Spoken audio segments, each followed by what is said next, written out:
ของทางและจัดความรับผิดชอบ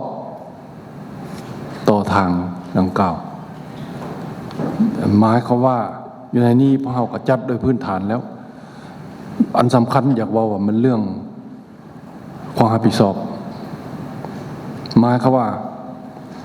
ทางมันมีทางหลวงแห่งชาติทางคันนครหลวงทางคันเมือง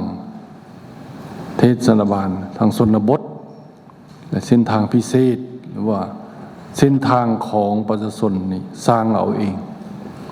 แล้วแต่ละประเภทนั้นให้ไผรับผิดชอบกำหนดซะให้มันชัดเจนซะทางหลวงแห่งชาติเป็นคันรัฐบาลคันกระทรวงยทคตัวอย่างคันนครหลวงแหละเป็นรับผิดชอบคันเมืองเป็นนครหลวงหรือเมืองรับผิดชอบในการปกปักรักษาและซ่อมแปลงกำหนดให้ชัดเจนตัวอย่างบางเส้นประชาชนก็ร่วมถึงกันลงมันเป็นปูยางหรือว่ามันเป็นดินแดงแล้วก็มาปูยางหรือว่าปูซีเมนต์และส่วนหลายมีทางเบตงฉะนั้นแหละเส้นทางประเภทนี้ควรให้ไผรับผิดชอบตัวอย่างนั้นเป็นของชุมชนเส้นทางที่ร่วมกันอยู่ในบ้านเป็นทางเบตงโดยวัดเป็นผู้รักษาเป็นผู้เต้าโหมทึนฮอนก็ให้ไผรับผิดชอบเดี๋ยวนี้การรับผิดชอบอันนี้ซ่อมแปลงได้ปกปักรักษาการปกปักรักษามีหลายด้านและก็ทางแผนกก็คือทางนครหลวงของเฮาบวกกับอำนาจการปกครองบ้านเมืองหรือบ้านนี่จะคุ้มครองแนวใดมีสิทธิ์แนวใดทางไปให้ไปสวนของแต่ละคนนั้นมีแล้วจะคุ้มครองแนวใดไผรับผิดชอบเพมาเป็นไผรับผิดชอบไผสิซ่อมแปลงเราชัดเจนลดแล้วจะเอาระดับใดกันระดับนี้ประชาชนเฮ็ดเองจะเป็นเบตงอัสฟานก็ขึ้นนำประชาชนในชุมชนนั้นเป็นผู้คุ้มครองถ้าว่ามันเปเพก็มันซ่อมแปลงเอาถ้าว่ามันมีข้อขัดแย้งกันก็ให้รัฐของเฮาเป็นใจกลางหรือว่าอำนาจการปกครองเป็นใจกลางในการไกล่เกลี่ยถึงขั้นตอนฮอดศาลก็มีนั่นแหละเว้ารวมแล้วอันนี้สร้างความเป็นเจ้าตัวเองเศรษฐกิจเอกราชเป็นเจ้าตัวเองอันนี้ให้เฮ็ดดังนั้นซะถ้าบ่ดังนั้นแนวใดทางองค์การปกครองนครหลวงก็คือรัฐบาลกระทรวงยทค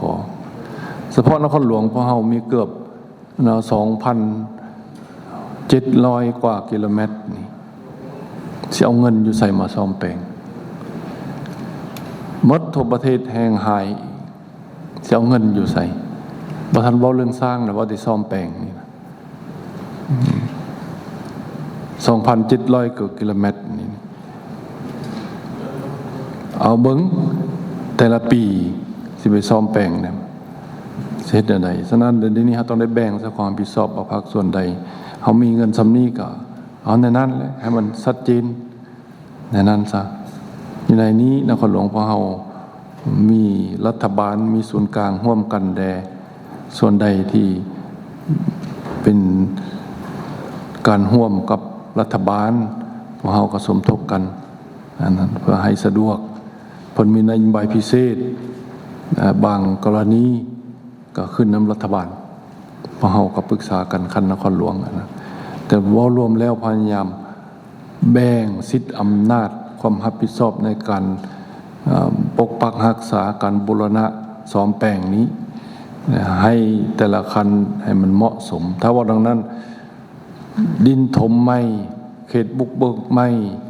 ไปปลูกสร้างไม่นี่ก็เป็นเรียกห้องให้เป็นของสาธารณะแล้วเรียกห้องให้นครหลวงเป็นผู้รับหมดเดี๋ยวนี้ 2,700 กว่า ต่อไปก็3,000ต่อไปก็4,000แล้วเฮาสิรักษาได้ในเมื่อเฮาทุกข์ได้นี่เงินบ่มีก็เว้ารับรู้นำกันให้มันชัดเจนเนาะคันบ่มีแนวนั้นเฮาต้องใช้มาตรการแนวอื่นสิเฮ็ดแนวใดระดมกันแบบใดคันเราระดมแนวนั้นต้องให้สิทธิ์ให้แก่เขาเจ้าต้องได้เข้าร่วมในการปกปักรักษารถบรรทุกนักรถลากแก่หรือว่าไผมาทำลายไผมาขุดห้องแนวใดมันเพต้องได้ปรับไหมใส่โทษกันแนวใดเฮาและแม่นจะเป็นเจ้าการสร้างระเบียบการช่วยเขาเจ้าในนั้นข้าพเจ้าคิดว่าจะแนะนำในนั้นแต่ว่าหมดเลยเนาะนาทานเนาะเชิญท่านบุญยวัฒน์